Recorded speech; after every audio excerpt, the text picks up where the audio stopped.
Okay, it's going to be a review of Survivor Series 2006. Yeah, definitely one of the more forgettable Survivor Series. I just think with this show, the magic wasn't quite there. You could feel the decline of the company.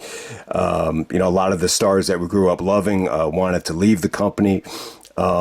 The traditional Survivor Series elimination matches, I just thought they felt a little bit lazy. They felt a little bit rushed and unimportant, and they didn't really deliver in the ring. I like the fact that the main event here was for the world title. I thought that, gave extra importance, to, the world title match between Booker T and Batista. I didn't think it was bad, but at the same time, it still felt like a cold, uninspired main event.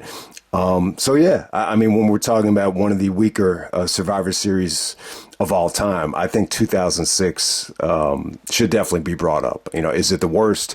Was there anything that was like awful on the show? No, I just think, as a whole, it just felt uninspired. I just feel like at the time they're running way too many pay-per-views. It feels like we're using Survivor Series to set up or piggyback off of these, throwaway pay-per-views that just nobody was interested in or nobody had money for, like a Cyber Sunday or December to Dismember. So we're going all the way back to November 26th of 2006. This was from Philadelphia, Pennsylvania, the Wachovia Center. This actually makes Philadelphia one of the few cities, maybe the second, to actually host Royal Rumble, WrestleMania, SummerSlam, and Survivor Series. I think in the broadcast they said it was the first one, but I would swear New York had to be the first one when you really think about it. But yeah, I think they were trying to say Philadelphia became one of the top cities to host all four events, so that's pretty cool. But at the same time, there are situations where Philadelphia could be very cold, and they could even be harsher than the city like New York and even Boston in terms of just not being very responsive, just being very cold in terms of booing. You see it especially with their sports teams. It's kind of weird too, but I'll explain more about the Philadelphia fans once we get underway here. So this was 15,400 in attendance. I think the show did pretty well. Did 383,000 pay-per-view buys. It's 17,000 less than Survivor Series 2005, but still, it's a pretty good number. It blows away, some of the brand-only pay-per-views at the time. Like it's almost 200,000 higher than No Mercy. It blows away the Cyber Sunday number. It's almost 300,000 more than December to Dismember. So it's still, I still think, there was a lot of excitement in bringing all three brands, together, at that particular time. But we're going to get right down to it. First match tonight, we have the WWE Legends of Dusty Rhodes, Ric Flair, and Ron Simmons coming out there with the Damn shirt and Sergeant Slaughter taking on the Spirit Squad. I wasn't crazy about this. I really would have preferred an ECW traditional Survivor Series elimination match. I get it. At the time, ECW was stale. It wasn't, critically well received. I think there was a little bit of a burnout from the invasion, but I think they should have at least tried. I just think what they did on this show was extremely lazy, all right, so the funny thing is this WWE Legends team, they're extremely old. Ron Simmons is actually the young man of the bunch at 47 years old. I think Dusty is 61, Flair is 57. Slaughter is definitely, approaching his 60s at the time. So it's a very old team. There's really not much they can do. Flair really kind of carried the match. Simmons actually looked really good. Spirit Squad, bumped really well for Simmons. 47 is not that old, but, in terms of sports, it's pretty ancient. When you're, evaluating it in terms of the world of sports. But I don't know, the Spirit Squad, they definitely deserve to be in this match. It's a team of 5, so it's a no-brainer. I thought some of these guys look good. It's funny, is Dolph Ziggler actually? Yeah, Dolph is actually in the match, right? But, at the time, a lot of people thought Kenny Dykstra was, by far the best guy from the Spirit Squad. Mikey Mondo had somewhat of a successful Ring of Honor career thanks to Jim Cornette. But, yeah, I don't know. Anytime you see the Spirit Squad, it just brings back bad memories. I just think this is one of the weak links of 2006. I mean, they got a lot of heat, but it wasn't necessarily good heat. To me, it was like change the channel kind of heat. But I got to say though, Flair put up a great fight. Flair had a lot more juice than guys like Dusty and Sarge. And the ending was pretty cool with Flair actually going over, winning with the figure four, and then they do a beatdown on Flair at the end of the match. I mean, I can't say it was, a great opener right here. At times it felt depressing. Other times it felt like good nostalgia for Flair fans, but we'll leave it at that. Next up, we have Chris Benoit taking on Chavo Guerrero with Vicky for the United States Championship. Yeah, so Benoit comes back from the sabbatical. He steals the show at No Mercy against William Regal. And then, he goes to say hello to Vicky, and Vicky's a little bit cold to him. They had turned down Mysterio. There's a storyline here where, Chavo and Vicky are interested in,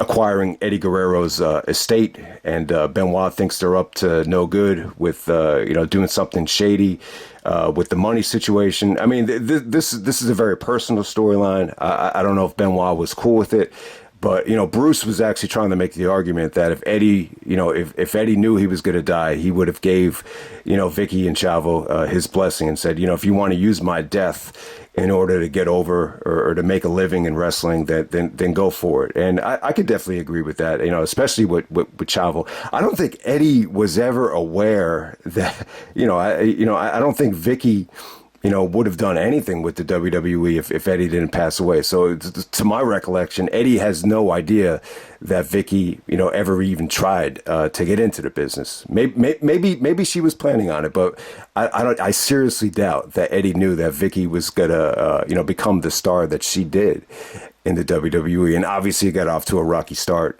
She had the reputation of just being a buzz killer, but at times she definitely had her moments. I think Vince really did a good job with Vicky, over the years, and she had some really good dialogue with Benoit when she's yelling at Benoit and telling him, stay out of my business. Benoit felt very disrespected that, when they finally saw each other after the sabbatical, Vicky just said, yeah, hi, Chris. And, that was it. Like, she wasn't very, warm to him. It wasn't like, oh, how you doing? Like, oh, it's been such a long time, blah, blah, blah, blah, blah.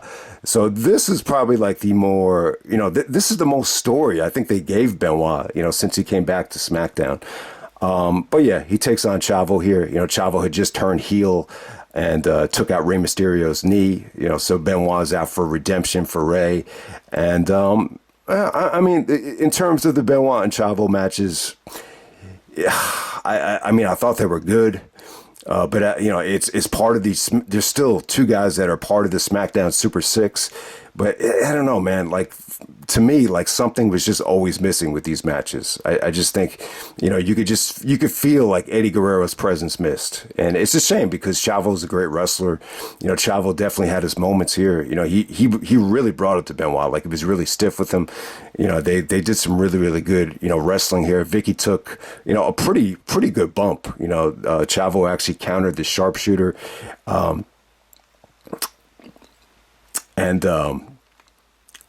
Vicky actually took a bump onto the outside. Chavo goes for a schoolboy. Benoit transitions it into a, crossface to make Chavo tap out. The fans went crazy for the tap out. I thought Benoit actually got a really good pop here. So the fans were definitely into Benoit.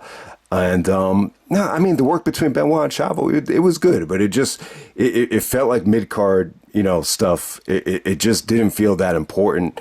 And, I don't know. It just didn't feel, anywhere near as competitive as some of the stuff that we saw in the SmackDown Super 6 days. But hey, I think more than anything, like this was a good start for Vicky. I think Vicky really, say what you want about her, but she really became, a player. I mean, she really did. I mean, they used her a lot on SmackDown, and when she first started out, it was just like, how the hell are they going to pull this off? Because this was just not good. But over time, she just got better and better and more comfortable. So it's funny, like, even though I'm a little bit like lukewarm on this Benoit and Chavo match. I just don't think they got a lot of time. I think Vicky's interference, definitely kind of, made things feel a little bit rushed. It's funny. I think for as forgettable as it is, you could still argue it as being, the match of the night, ironically. Next up, we're going to move on to Mickie James actually taking the women's title from Lita. So I think at the last second, Lita just announced that this was going to be her final match. I don't think she let the company, she didn't let the company know until like the final week before the pay-per-view. So I think they were confident that they were going to talk her out of retirement, but yeah, I mean, this just goes in line with I think what was going on at the time. I don't know if you want to attribute it to Eddie passing or the wellness policy or just mental fatigue and burnout. But when I got back into the product in 2001, I just noticed there was just a lot of passion going on. From Kurt Angle to Triple H obviously would be at the top of the list. I mean, just everybody wanted to go out there and deliver. And, everyone was so passionate about, working for the company. But somehow, some way, I think it started with Jericho and, then you had Eddie's death. And then, even here with Lita, I just think a lot of the roster was just like mentally burned out from being there and just did not enjoy,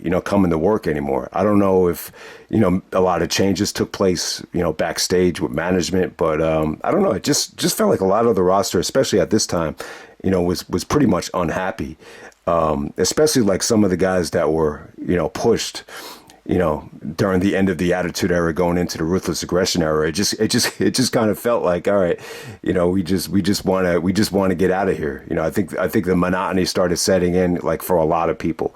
And, Lita, I think, was fed up for different reasons. I think the Matt Hardy stuff, she never really recovered from it. People were, judging her for being a slut. And, even in this match with Mickie right here, they were chanting, "She's a crack whore."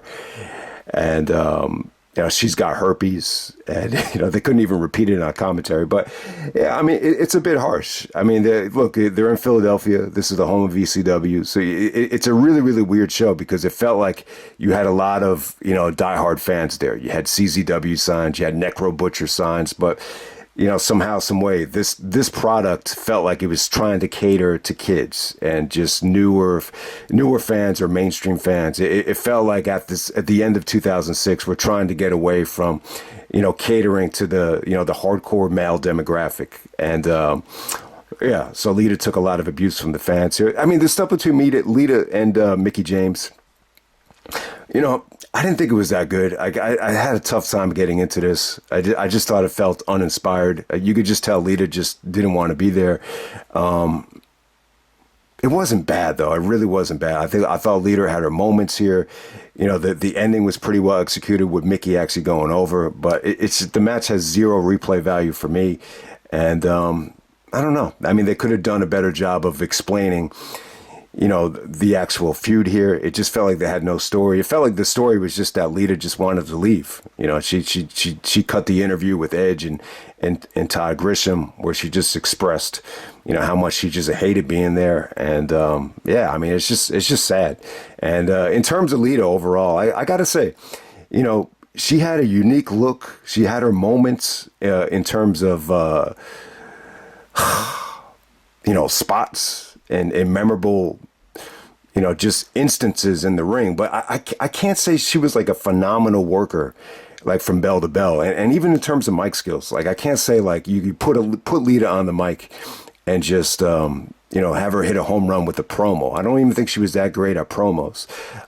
But yeah, I think some of the stuff that she did with Edge, was just, they just made a great couple and it made for great TV. And yeah, I thought Lita got herself into really great shape, being with Edge. But at this point, she looked like she just kind of lost a lot of inspiration. She didn't look as hot as she did at the the end of 2005, where I thought she started to, I think you could definitely argue that Lita was the hottest girl that they had in 2005. I mean, she got herself into phenomenal shape. But I don't know. Everything about this match just screamed, burnout and monotony and just, I just can't wait to leave. It felt like, this is the last day of school and she has a teacher in a classroom that she just could not wait, to get out of. That's how it felt to me. And the ending here was just, pure humiliation. You had Crime Time actually, steal her bag, while she was getting interviewed with Edge. And, Crime Time comes out and they try to sell Lita's, luggage or her materials to the fans, and the fans are, throwing money. It was actually a pretty funny segment. It just dragged on way too long. Like they're selling her panties, and there's like some other stuff there that's even very inappropriate to talk about. There's like yeast infection medication. There's actually a dildo that vibrates. I don't think you could actually see the dildo. I think they had it covered up, but you could actually see it vibrating. So just stuff like that. It's just kind of just rubbing it in. It's almost like, yeah, you want to leave? Well, you're going to pay the price on the way out. So yeah, I mean, that's one of the things. Not everybody gets the emotional Flair send-off, the emotional farewell. Everybody would love to go out like Flair did. Even Kurt Angle, he envisioned, getting a WrestleMania like Flair send off, and it just wasn't to be. This was more along the lines of Jericho's send off after SummerSlam 2005, where he gets humiliated on the way out, and Jericho took a lot of pride in that. But this is something that I don't think Lita would want to remember. It was just this had to be like the worst day of her life. But hey, Jim Ross even said on commentary, you reap what you sow. So we're gonna move on. And I do want to mention this. If you have the DVD, there's a very personal interview with Ty Grisham and Lita, where Lita really goes in depth about, these fans think they know me, they want to make judgments about me, but they know very little about who I actually am. So you can read into that what you want. But, I thought it was, there's some really, personal stuff, that Lita actually talked about on her way out. So there it is. All right, next up we have Team DX. We got Shawn Michaels, Triple H, CM Punk, and the Hardys actually taking on Rated RKO. We got Edge, Randy Orton as the tag team champions, teaming up with the Cruiserweight champ, Gregory Helms. We got Johnny Nitro and Mike Knox. We got the smoking hot Kelly coming out there with Melina. I gotta say, Kelly and Melina, they have their moments here. This match is a lot of fun. There's a lot to talk about here from a non-wrestling aspect. It didn't come off as bad as I thought it did, but, CM Punk actually gets on the mic and they're chanting CM Punk. And when Punk gets on the mic, he has to kind of cater to DX. He goes like, Philadelphia, are you ready? I always thought like Punk's heart wasn't in it, but it actually came off better than I remembered. So yeah, this is very ironic because, when CM Punk came into the company, Triple H and Shawn Michaels didn't have a lot of confidence in him, didn't think he'd be a major player. But, Bruce touched on this in the podcast, and they asked him about, the Triple H and Punk always hate each other. And the idea was when Punk came in, there was a lot of people that just didn't know what to think of him. I think John Cena will be another guy. Cena even admitted it on the documentary. He was like, what's the big deal? And, I could definitely relate to Punk at this time. There are times where if you're, trying out for a team or trying to impress somebody in OVW for the first time, not everybody is going to blow you away on the first instance. It takes people, sometimes it takes people time for them to grow on you. And, I think that's exactly what Punk did. I'll always say it. You can't just pop in Joe versus Punk 2 and be blown away by it. I think if you really want to understand how good Punk is, you need to kind of evaluate his whole body of work. But yeah, I thought this was a great night for Punk. He was really over in Philadelphia. It felt like the Philadelphia fans tried extra hard just to support him. A lot of those fans were there, during the Ring of Honor heyday. They still ran most of their shows in Philadelphia, from the Murphy Wreck to the National Armory. So, you have that going on with the Philly fans. So they were good there in terms of the stuff with Punk. But yeah, the match was funny as hell, man. So Kelly smoking hot, man. I thought she looked awesome. And the word got around that she liked to fuck. So you have Punk, you heard about like guys like Punk and Orton actually, sleeping with Kelly. and it's funny, like the storyline here was that Mike Knox was trying to keep all the guys away from Kelly in the storyline. So you actually have Punk waving to Kelly, and Kelly's waving back to Punk. Triple H is actually asking Kelly to take off her top, and she's about to strip in front of everybody, and he's actually covering up Shawn Michaels because Shawn's a born-again Christian, and you know, this version of Shawn, he's not allowed to look at naked women.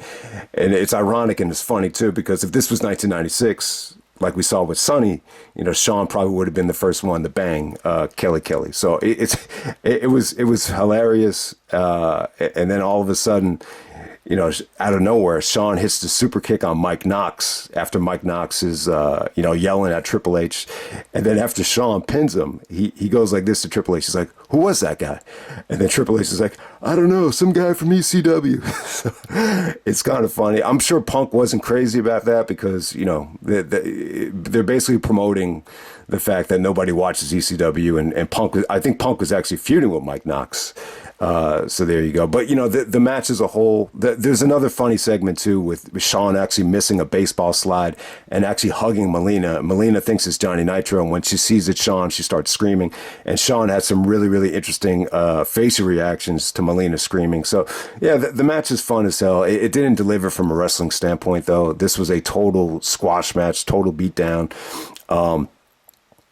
You know, the closest time someone got to eliminating someone would be Randy actually hit the RKO on Punk. Shawn actually makes the save. So nobody from Team DX gets eliminated, which is good. You know, in some ways, you know, sometimes you hate to see guys eliminated. Like I think if Punk got eliminated here, everyone would have booed like crazy.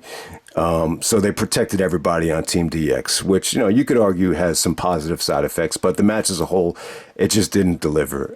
You know, Edge and Randy Orton try running out of the arena. They go back to try to bring them back in. You know, Shawn takes a nasty looking super kick, or Shawn gives Edge a nasty looking super kick, and then Randy Orton gets the super kick RKO combination. So yeah, the match is fun. It just didn't feel competitive. I think the fact that this is Survivor Series, it's one of the big four. You would like to see more of an effort here. I get the idea though. I think, you know, Shawn and Triple H, they didn't want to do a, you know, situation here where, you know, Shawn is trying to, you know, fight from behind, like, because they already did it in the past. And plus, you want to protect, you know, DX. You know, Edge and Orton are the tag champions, so they could afford, you know, to lose a match like this. I guess that was the mentality of it. But, well, hey, man, I thought Punk looked extremely good here. You know, the Hardys were over. This was definitely the highlight of the night, like in terms of reaction. But I can't say that the match felt competitive or, you know, over-delivered in the ring. If anything, it's just they kind of used the match just to set up another, you know, tag match between DX and Rated RKO. All right, so next up we have Mr. Kennedy actually taking on The Undertaker. This is a first blood match. Pretty good stuff here, man. You know, it's funny.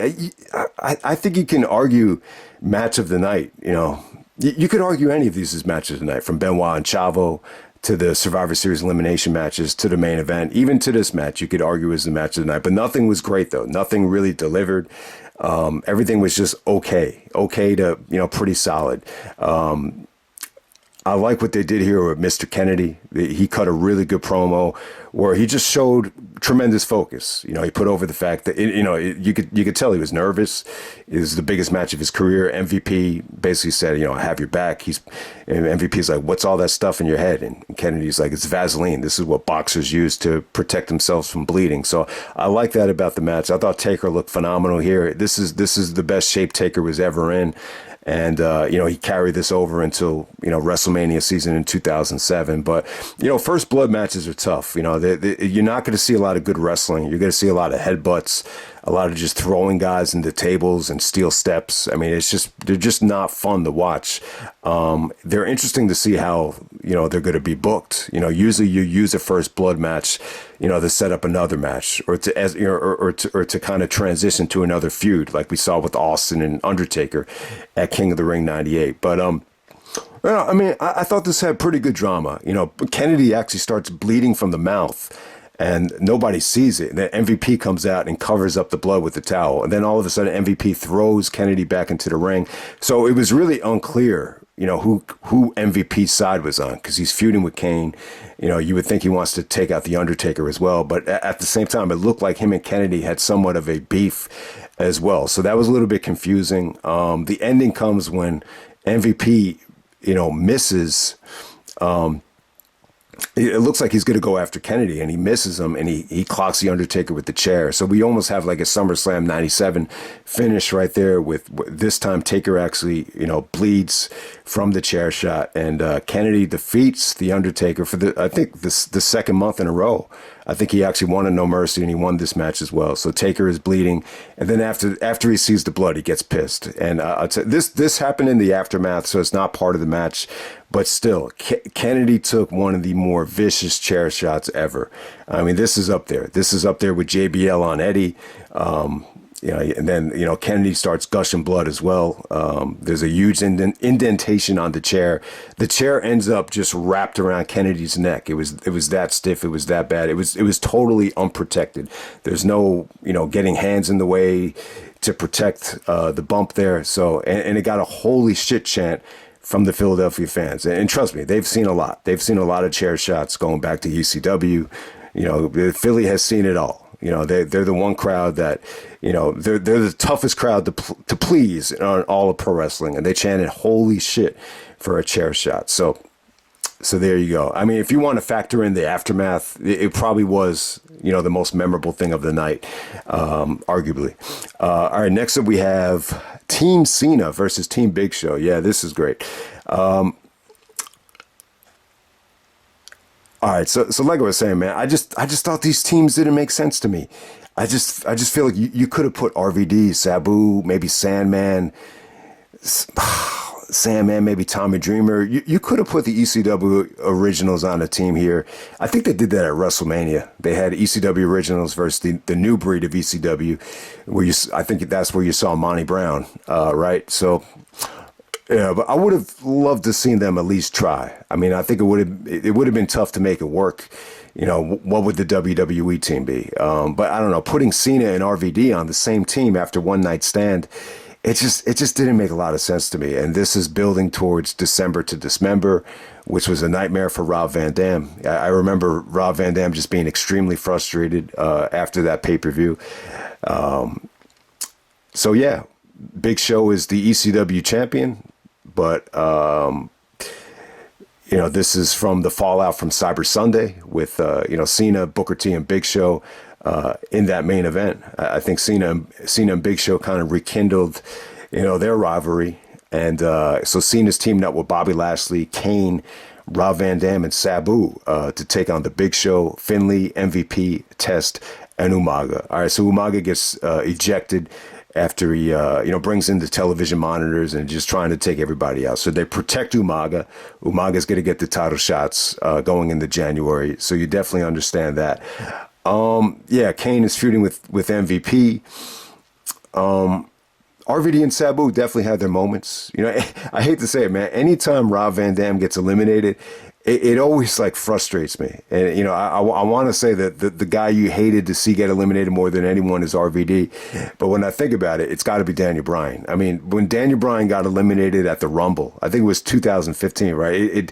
It destroyed the match. And that's the only time where an elimination, pretty much single-handedly destroyed a match. But you hate seeing eliminations from the guys you love at either the Royal Rumble or Survivor Series. But yeah, it's funny that Sabu lasted longer than RVD here, because I heard Sabu actually got in trouble for falling asleep on the job. So, but yeah, I don't know. I think they really gave up on RVD and Sabu. They just never recovered after the incident that happened that summer. So this is really all about making Cena and Lashley. They were working together the whole match.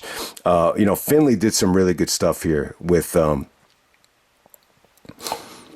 what was his name? The little bastard. He really helped Finlay throughout the bulk of the match. And it just kind of came down to the stuff between Lashley and Finlay was really good. Like Finlay, you could tell like Finlay worked really hard, to get Lashley over, and Lashley busted out some really good moves to Finlay. I think Lashley was pretty impressive here. He must have really impressed Vince, just by how he worked the crowd. Some of his finishers came off awesome. That flipping Uranagi that he gave to Finlay was actually pretty impressive. So Cena and Lashley basically double team Big Show here, and it pretty much ends with Lashley shoulder blocking Big Show to make the save, and Cena hits the FU on the Big Show, which looked really impressive here. It looked like Big Show was like an extra 100 pounds compared to the last time Cena did it to Big Show at Survivor Series 2003. So, the reaction for Cena, pretty much what you would expect. Just cold. Borderline hatred for the Philadelphia fans here. It obviously was a mixed reaction, but the boos just felt a little bit more colder than normal. Like cold, but not like, fun. You know what I'm saying? If that makes any sense. There's been times in the past where Cena got booed, but it's like it felt like it was a fun environment.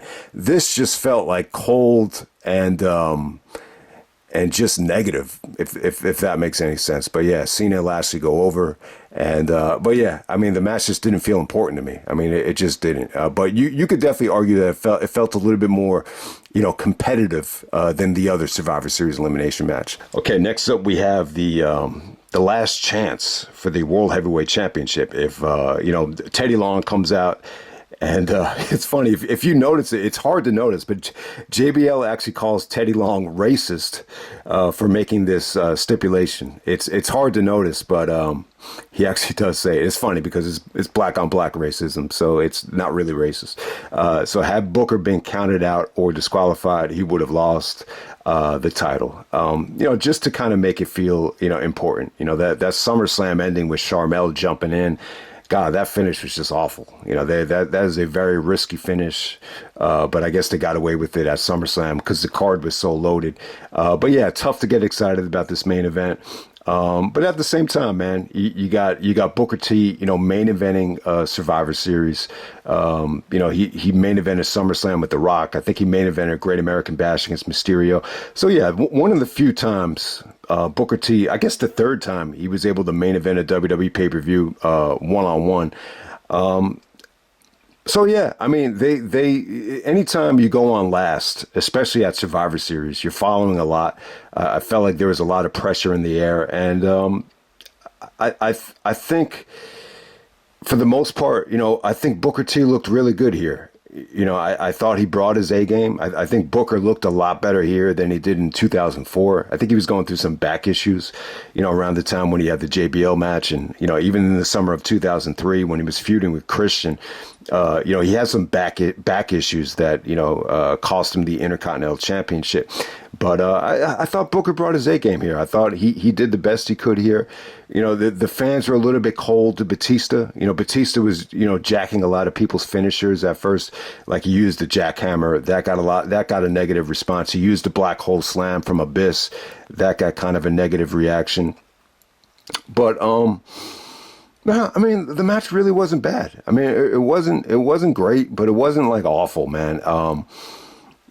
I got to give Sharmell credit. I think she did a good job. I thought she got good heat here. The fans popped huge when Batista teased the Batista bomb on Queen Sharmell. Triple H and Stephanie, when they did that pedigree at WrestleMania, that kind of woke the crowd up. Very similar here with, using Sharmell to kind of wake the crowd up. But Booker was good. I thought his timing was good. He threw some stiff knees. Some of his, scissors kicks and kicks, just came off really good. There was a nice little, near fall here with Booker actually, getting his hand on the rope to kick out of the Batista bomb. So I thought that was a good near fall because it protected the move. And plus, you just didn't expect him, to kick out of it, because very few people have kicked out of it, up to that point. So, the ending caused a little bit of controversy here. It's almost like, why would you want Batista to cheat, if he's a babyface? So basically, Sharmell throws in the championship. Booker tries to, nail Batista with it. Batista intercepts it and then uses it as a weapon to pin Booker, behind the referee's back as he's, occupied with Sharmell. But yeah, you know what? It's Batista intercepting the weapon. Like it's not like he brought it into the ring. It's, I don't look at it as Batista actually cheating there. So it's, in some ways, I feel like it was a clean victory. But the highlight of this thing was just Sharmell's reaction. Like when Batista won, she reacted as if Booker got shot. If you've seen like a girl react to their boyfriend getting shot, that's what it came off like. So I think she did a good job there.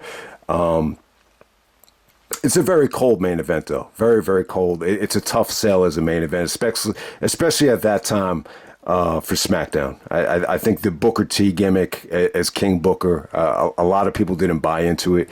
I think Vince was very into it because I think at the time he felt like he finally,